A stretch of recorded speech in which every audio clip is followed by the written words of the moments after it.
Good morning. আশা করছি সবাই ভালোই আছেন।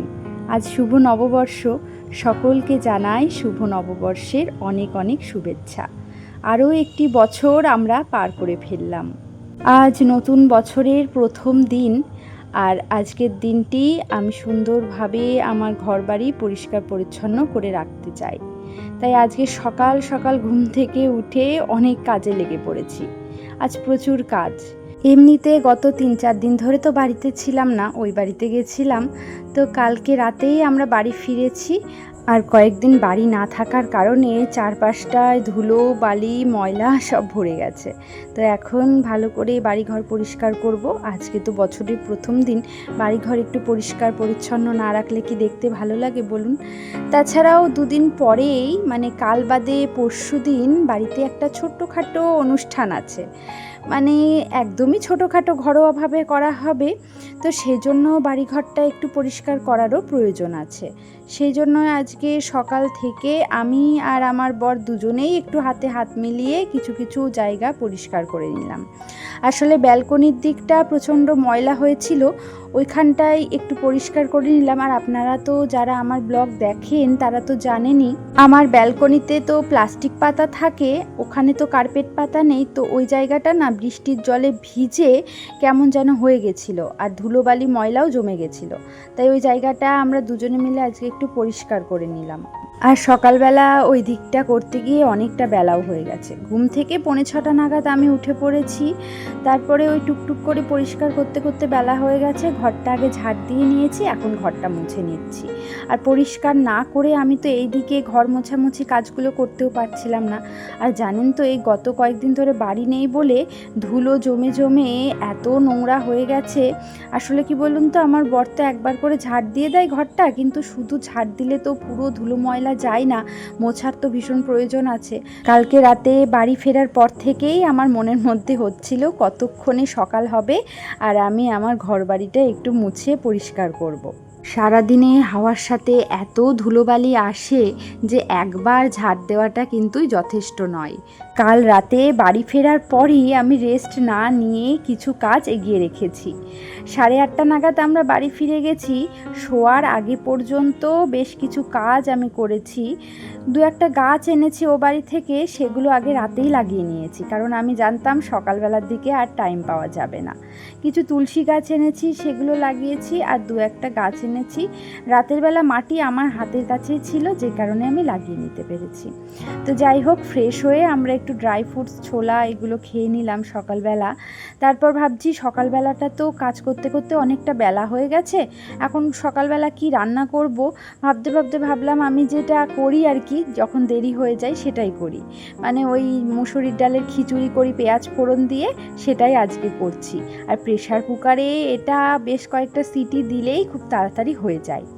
আজকে মনে হচ্ছে আমি যদি রান্নাটা না করতে পারতাম তাহলে ভালো হতো। আসলে ঘরবাড়ি এত অগোছালো হয়ে আছে, মনে হচ্ছে কতক্ষণে ঘরবাড়ি গুছিয়ে উঠতে পারবো। আমি এই খিচুড়িটায় একটু জিরে ফোড়ন দিই, সাথে একটু পেঁয়াজ দিই, লঙ্কাটা তো আমি দিই না মিষ্টির জন্য। তারপরে এই চাল আর ডাল একসাথে মিশিয়ে আমি ধুয়ে নিই।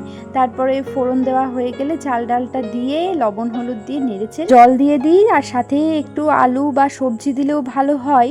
এই খিচুড়িটা খুব তাড়াতাড়ি হয়ে যায়, আর খেতেও কিন্তু মন্দ হয় না। ওদিকে ব্যালকনিটা তো সকালে পরিষ্কার করা হয়েছে। তো আমি একটু গাছগুলো যেগুলো ওখানে রাখার সেগুলো রেখে দিলাম, কারণ এগুলো তুলে সমস্ত কিছু পরিষ্কার করা হয়েছিল। আর এদিকে আমার খিচুড়িটাও সিটি হয়ে গেছে। খিচুড়িটা নামিয়ে রেখে চলুন একটু বেডরুমটা পরিষ্কার করে নিই। হাওয়াতে এত ধুলো আসে, মনে হয় প্রত্যেক দিন যদি ডাস্টিং করা হয় তাহলে খুব ভালো হয়, কিন্তু প্রত্যেক দিন ডাস্টিং করা তো হয়ে ওঠে না। এই যে গত 3 দিন ধরে বাড়িতে নেই, বাড়ি ফিরেই দেখছি জানালায় প্রচুর ধুলো জমে গেছে। তাই ভাবলাম আজকে তো বছরের প্রথম দিন, এমনিতে তো আমি বছরের শেষের আগেই সমস্ত কিছু ডাস্টিং করে নিয়েছি, তবে একটু আধটু যা ধুলো পড়েছে একটু ডাস্টিং করে নিলাম। আর আজকে ভাবছি একটা নতুন বেড কভার বিছানায় পাতবো। ঘরে 3টে নতুন বেড কভার রয়েছে, তবে কোনটা পাতবো ভাবতে ভাবতে ভাবছিলাম একটা হোয়াইট কালারের বেড কভারই পাতি। 2টো হোয়াইট কালারের বেড কভার আছে, আর একটা পিঙ্কের মধ্যে আছে। একটা পিঙ্ক বেড কভার অলরেডি আমরা ইউজ করছি, তাই ভাবলাম হোয়াইট বেড কভার তো আমাদের এখনো ইউজ করা হয়নি একটাও, তাই একটা হোয়াইট বেড কভার ইউজ করি।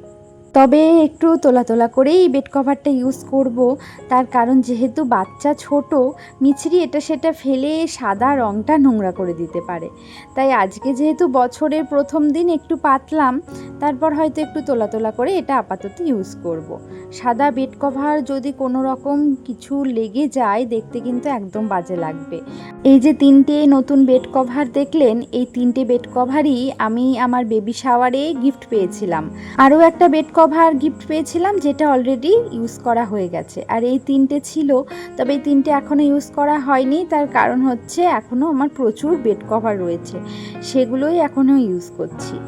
তবে বছরের প্রথম দিনে ঘরটাকে সুন্দরভাবে সাজিয়ে তুলতে কার না মনে চায় বলুন তো? সেটা টিনের ঘর হোক বা মাটির ঘর হোক বা রাজপ্রাসাদ হোক, প্রত্যেকের ঘর প্রত্যেকের কাছে অনেক মূল্যবান আর অনেক সুন্দর। আর আমার এই টিনের ঘরটাও আমার কাছে অনেক সুন্দর। আপনারা হয়তো ভাবছেন যে উপরে টিন হলেও ভিতরে তো সমস্ত কিছুই পাকা, তাহলে টিনের ঘর কেন বলছি? জানেন তো, এই প্রচণ্ড গরমে যখন ঘরের ভিতরে এত হিট হয়ে যাচ্ছে, তখন আর এই ঘরটাকে পাকা ঘর বা ছাদের ঘর তো বলা যাচ্ছে না, তখন টিনের ঘরই বলতে ইচ্ছে করছে। আসলে কি বলুন তো, টিনে প্রচণ্ড তাপ টানে, তো সেই জন্য যখন দিনের বেলাটাই মোটামুটি 12টা থেকে বিশেষ করে দুপুর 3টে পর্যন্ত ভীষণ গরম হচ্ছে, তখন আর টিনের ঘর ছাড়া অন্য কিছু বলতে ইচ্ছে করছে না। যারা টিনের ঘরে থাকেন তারাই এই মর্ম বুঝবেন, তারাই এই কষ্টটা বুঝবেন। যাই হোক, ঘরটা মোটামুটি গোছানো শেষের দিকে। অনেকটা সময় লেগে গেল জানেন, প্রচুর অগোছালো হয়েছিল। এদিকে আলনা অগোছালো হয়েছিল, ওদিকে টিভি বলেন ফার্নিচারগুলো বলেন প্রচুর ধুলো জমেছিল, সবটা পরিষ্কার করে নিয়েছি। আর এই দরজাগুলো না সচরাচর চোখে পড়ে না, ধুলো মোছা হয়ে ওঠে না। আর ধুলো পড়বে ভেবেই আমি দরজার ডিজাইনটা এত সিম্পল নিয়েছি। এদিকে ঘর গোছানো কমপ্লিট হয়ে গেছে, আর এখন এই দুপুর 12টা মতন বেজে গেছে। এই এখন থেকে ঘরের ভিতরটা ভীষণ গরম হয়ে যাচ্ছে, তাই ভাবলাম পর্দাগুলো একটু টেনে দিই, কারণ জানলা দিয়ে রোদের ভীষণ তাপ আসছে। পর্দাগুলো একটু দেওয়া থাকলে রোদের ভীষণ তাপটা ঘরের মধ্যে আসবে না।